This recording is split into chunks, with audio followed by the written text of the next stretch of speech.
Uhoraho ni wowe mana,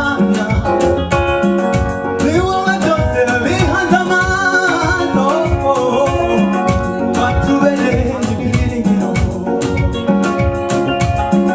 watubereye ibyiringiro, watubereye ibyiringiro. Uhoraho, Uhoraho ni wowe mana, Uhoraho ni wowe mana, bihanze amaso, ni wowe byose bihanze amaso. Uhoraho, Uhoraho ni wowe mana, ni wowe byose, ni wowe byose bihanze amaso. Watubereye ibyiringiro, watubereye ibyiringiro, watubereye ibyiringiro, watubereye ibyiringiro,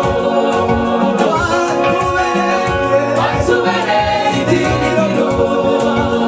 Uhoraho, Uhoraho ni wowe mana, ni wowe byose, ni wowe byose bihanze amaso. Watubereye ibyiringiro, watubereye ibyiringiro, uruhungiro rw'imitima yacu. Ni wowe nkingi, ni wowe nkingi twegamiye. Watubereye ubuhungiro, watubereye imitima yacu. Ni wowe nkingi, ni wowe nkingi twegamiye. Watubereye ibyiringiro, watubereye ibyiringiro, watubereye ibyiringiro, watubereye ibyiringiro, watubereye ibyiringiro, watubereye ibyiringiro, watubereye ibyiringiro. Yego.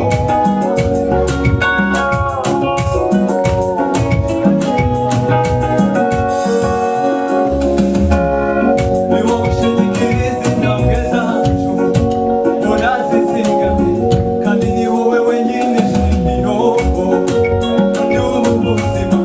Ni wowe ushyigikiza intambwe zacu, urazizigamiye, kandi ni wowe wenyine shingiro ry'ubu buzima. Ni wowe ushyigikiza intambwe zacu, uratuzigamye, urazizigamye, kandi ni wowe wenyine shingiro.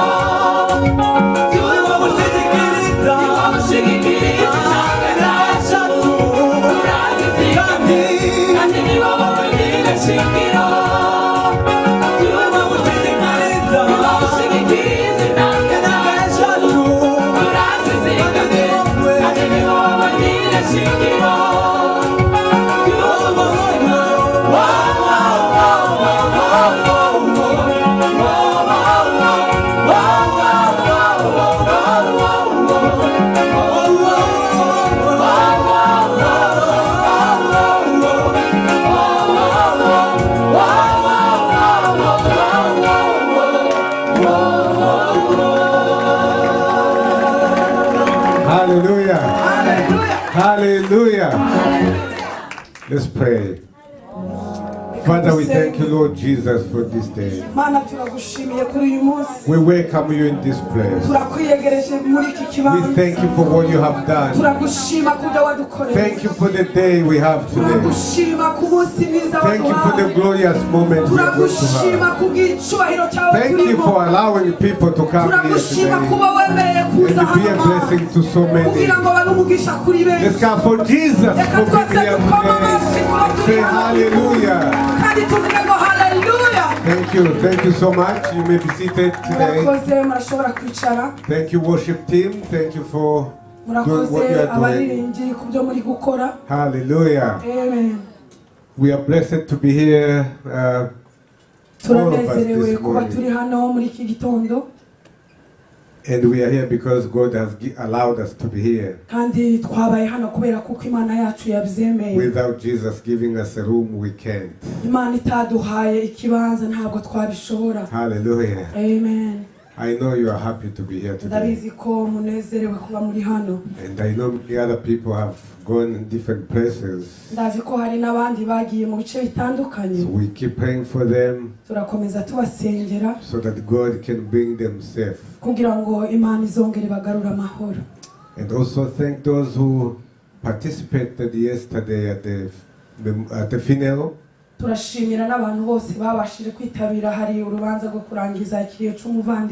For Grace's father. Papa Grace. And it was really good honor to see that God has many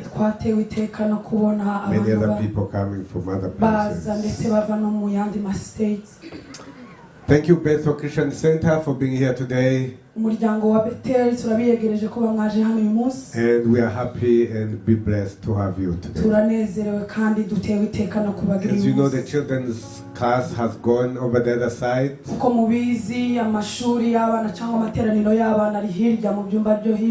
we are praying and seeing if we are going to have completely a children's service over the other side. So we asked them to start thinking about that picture, and they love it. Because we have to have a service for our children before they go to their classroom.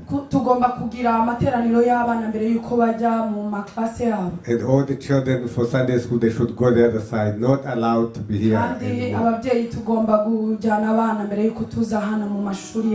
Amen. Amen. Amen. So if you are here for the first time worshiping with us, I know we have a pastor, stand-up pastor. Anybody else? From Zion Temple. Pastor Bagaza, he works with Apostle Paul Gitwaza there. God bless you. This is the first time for you to be here, I guess. Anybody else who's here for the first time?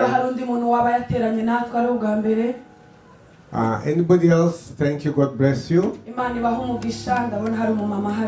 Oh, Mama. Oh, yeah. Thank you. From where?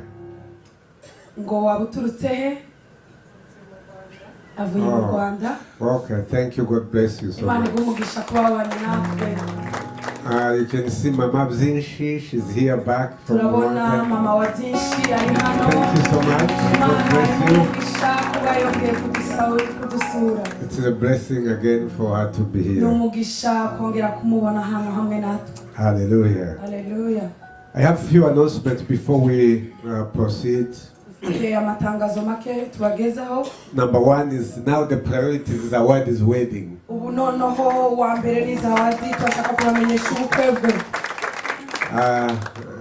Okay, we will talk more later, but get involved as soon as you leave here. So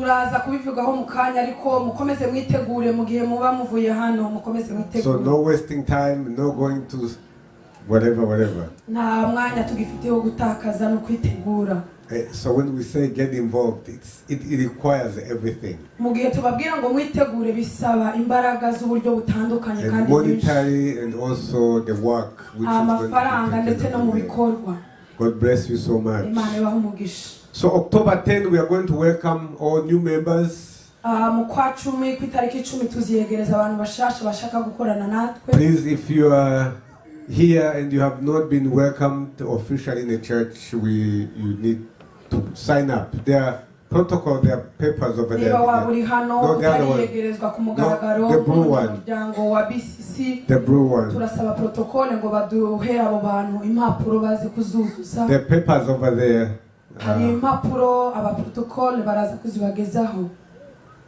So, any protocol, Felix, I think she doesn't know what she's showing.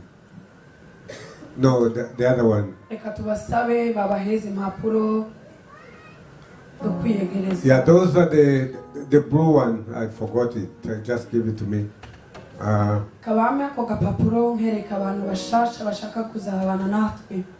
If you are new here and you want to be a part of this church, I'm sure Grace, you have enough of those. And there are more over there in the cabinet. Please, you can take them and take it home with you. And then we are going to, if you need it, it will be good. And then October 9, it will be Saturday before that. We are going to do baptism. Anyone who wants to be baptized, please see me or see one of the pastors. So please, either myself or Pastor Claude or Jerome, one of those.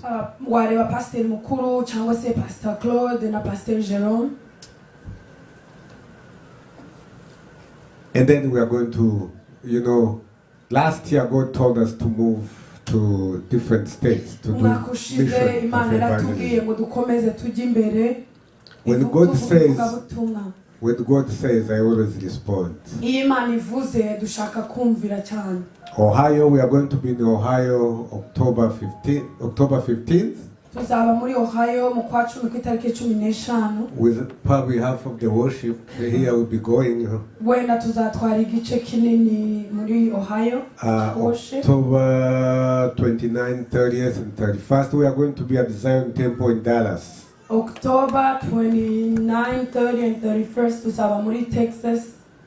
And then November 2019, we are going to be in Iowa.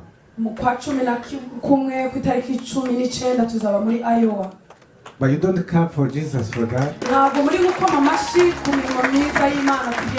Okay, maybe I was make it maybe those who are staying. Or maybe you can clap for those who are going. Hallelujah. Hallelujah. That's what we are going to do.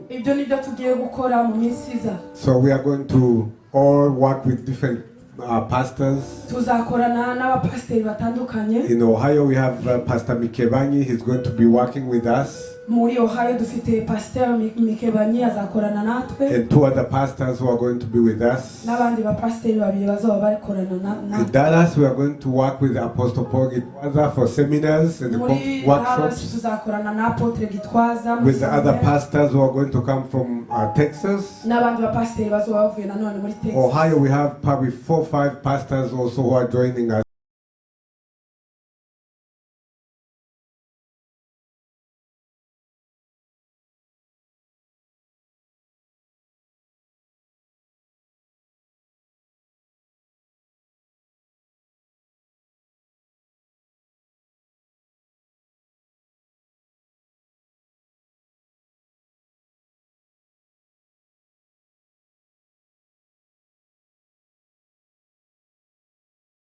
I really want to remind you. Don't take this for granted. COVID is here again. Even for those who have been vaccinated. I know a couple of probably church members who have it already and they've been vaccinated.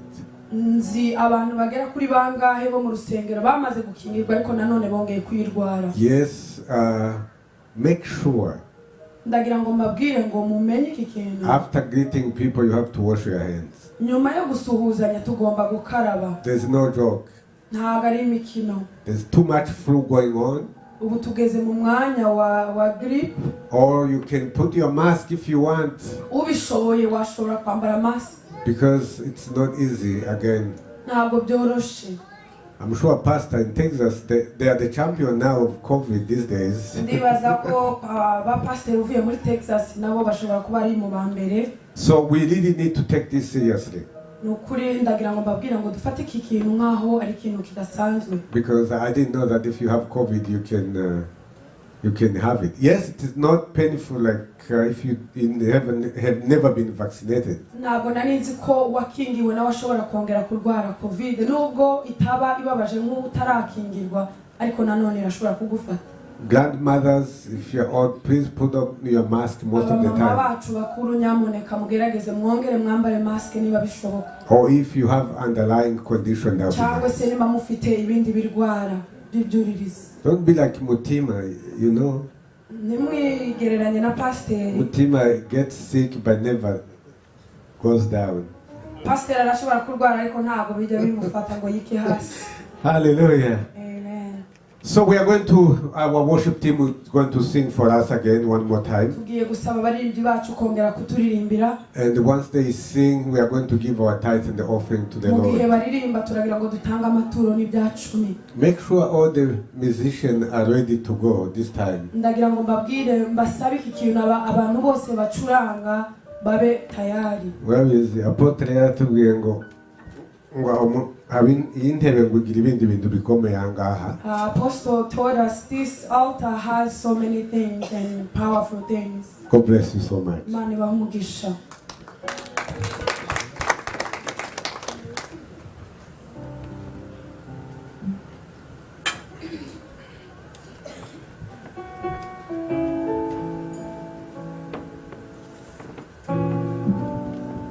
Hallelujah. Amen. Ndagira ngo nsabe mwese muhaguruke. I would like to ask you, all of you, to stand if you can, so we can praise God. Tugiye kuririmba indirimbo zo mu Cyongereza ariko twese turazizi. We're going to sing English songs, but we all know those. Here I am to